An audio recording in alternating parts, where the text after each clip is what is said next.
media. Tipẹ́tipẹ́ mo ti fẹ́ jáde, but mo ní sùúrù. But this time around, mi ò lè ní sùúrù mi because kíní yìí ó rampant. Gbogbo show tí Olúṣọlá Yusuf máa ń ṣe pátá náà ti máa ń sọ. Mo lè kọ́kọ́ fi ọ̀rọ̀ yìí mo wá kó fẹ́ fi ránṣẹ́ sí Mufti Manchester. Mo fẹ́ fi ránṣẹ́ sí àáfàá tó pe rẹ̀ ń fọlọ́nṣọ́.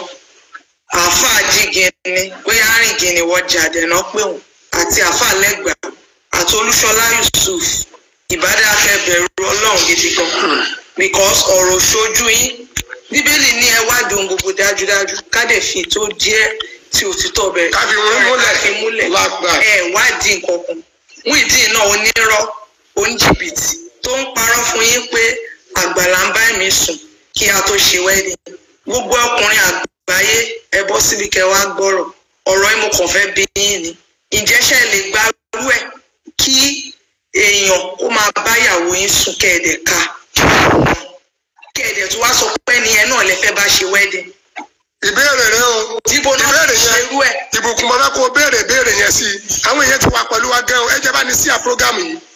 Ìbùkún ìyàwó Muyideen òun lẹ̀ ń wò yìí o. Ọkùnrin wo ló wà ní ayé tó jẹ́ matured person or jẹ́ ká sọ pé advance tó ká ìyàwó ẹ̀ pé ọkùnrin kan ń bá ìyàwó ẹ̀ sùn tó tún máa bá ṣe wedding after yẹn. Allah akbar. Ọkùnrin wo ló lè gbarú ẹ̀ kó jáde síta kó wá búra ẹ̀ tó jẹ́ pé wọ́n á bá ìyàwó ẹ̀ sùn báyìí á dẹ̀ tún lòun máa bá ṣe wedding. Muyideen kò dẹ̀ ṣe é sọ̀rọ̀ kò ní any clean evidence kankan tó fi lè justify kò sí. Bó dẹ̀ ṣe wà ẹ́ tí any one of them bóyá Mufti Manchester ni o bóyá Fọlọ́runṣọ́ ló pe rẹ̀ ni o bóyá Jígini Rìngìnì ìwọ́jà ni o bóyá Lẹ́gbàá ni bóyá Olúṣọlá Yusuf tí ò tiẹ̀ bẹ̀rù Ọlọ́run rárá tó kàn sọ jẹ́ everywhere tó ń sọ̀rọ̀ bí ìgbà tẹ́ pọ̀rọ̀ ṣojú ẹ̀. Èmi Báíbù mi bó ṣe wà ẹ̀ mo mú dání Bíbélì tèmi gbé tí mo dìrọ̀ mọ́ òun ni mo mú dání mo dẹ̀ máa fi gégùn fún gbogbo yín lálẹ́ gbogbo ẹ̀yin tẹ́ wà ní support of Muyideen bó ṣe ń dìfẹ́ mi orúkọ mi káàkiri mo máa fi gégùn fún yín lálẹ́ gbogbo ègún tó wà nínú Bíbélì pátápátá tó bá jẹ́ pé Àgbàlá Gabriel wọ́n ti ẹ̀ toast mi àbọ̀ sọ hello lásán débi tí wọ́n á kọ́nu sí mi pé kán bá mi sùn kí gbogbo ègún tó wà nínú Bíbélì kó jẹ́ tèmi. La ilaha illallah. Kí n ṣòfò ayérayé tọmọtọmọ. La ilaha illallah. Ní gbogbo nǹkan tí mo wáyé wá jẹ́. Ṣùgbọ́n tó bá jẹ́ pé kò rí bẹ́ẹ̀ gbogbo ègún Bíbélì yìí ó máa ṣẹ lórí Mufti Manchester á ṣẹ lórí àpapọ̀ àkọlọ́. Ọmọ tí wọ́n fẹ́ kó ṣe má dàá kọ ẹnì kankan wàá kàn sọ gbogbo àwọn tí wọ́n ń bọ̀ lóko sẹ́wọ̀n. Ìṣẹ̀dẹ̀ ti mọ̀ wọ́n. Ìṣẹ̀dẹ̀ ti mọ̀ wọ́n. Muyideen àti any one of them tó ń support Muyideen pẹ̀lú bó ṣe ń dìfẹ́ orúkọ mi káàkiri tó ń bá mi lórúkọ jẹ́ káàkiri pàgbàlà ń bá mi sùn kí gbogbo wọn pátápátá kó rí ìkọlù Ọlọ́run gbogbo ègún tó wà ní Báíbù pátápátá kó jẹ́ tiwọn kó jẹ́ tọmọ wọn kó jẹ́ tọkọ kó jẹ́ tìyàwó kó jẹ́ tọmọ kó dẹ̀ jẹ́ ìrandíran títí dé ìran kìíní títí dé ìran kìíní. Mo sọ bẹ́ẹ̀. Ìbùkún ṣe ń tó ń sọ fún wa nísìnyí pé tí Muyideen sọ pé òun ká ìwà àtàgbàlà lẹ́ẹ̀kínní lẹ́ẹ̀kejì lẹ́ẹ̀kẹta irọ́ ni. Irọ́ gidi. La ilaha illallah. Bíbélì mi mo mú dání.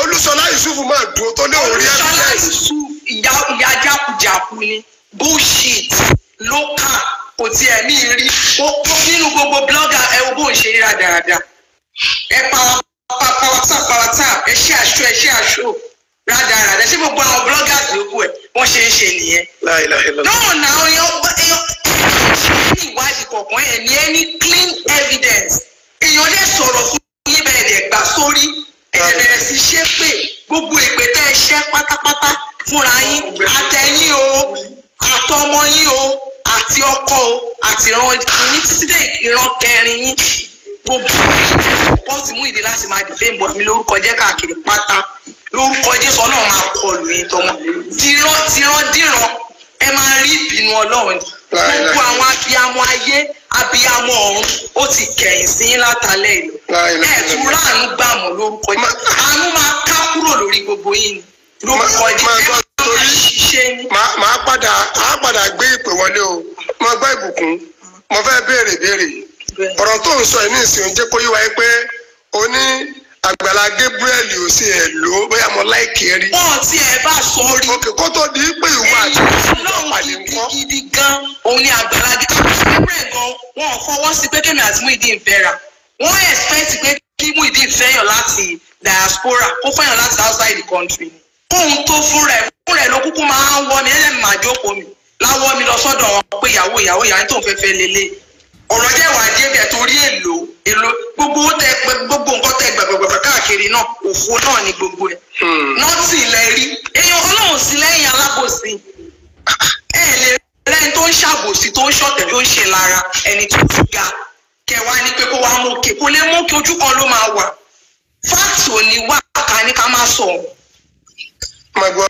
tí ẹ wá ṣe anything rí ọ̀rọ̀ gidi sọ mọ́ ọ̀rọ̀ ráhùnráhùn bẹ́ẹ̀ náà nìkan pè lórí show ó ní nígbà tí Gabriel tó ti ń yọ okó ẹ̀ síta fún ìyàwó Muyideen gbogbo yín pátá ẹ máa ráre kú àtẹni tó pè ó àti gbogbo àwọn tó sọ̀pọ̀sì ògbọ̀rọ̀ tí Muyideen sọ ipá Àgbàlá Gabriel bá mi sùn lórúkọ Jésù gbogbo yín ẹ máa ráre kú ni ẹ máa ṣẹ̀ sí gbangba Ọlọ́run máa já gbogbo yín sí òwò ẹ tiẹ̀ ti rí kọlù Ọlọ́run látàlẹ́ yìí ẹ tún ráàánú Ọlọ́run mọ́ gbà Olúṣọlá Yusuf mo tún tẹnu mọ́ tẹ́ bá fẹ́ kí iná ọmọ kó jó yín láyé yín tí bá tún gbọ́ Muyideen gbọ̀ngàn tó bá tún repeat anything tí bá tún gbọ́ anything màá tún sue ẹ̀ ní I'm going to sue him màá take legal action. Alhamdulilayi ìbùkún kó tó di kí máa béèrè tí mo fẹ́ béèrè Al-Qur'ani ọ̀rọ̀ Ọlọ́run Olúwa ní ń jà kún fásitì kún bìnnẹ́bà yìí fàtàbáyànù tí wọ́n bá wá sọ kankan fún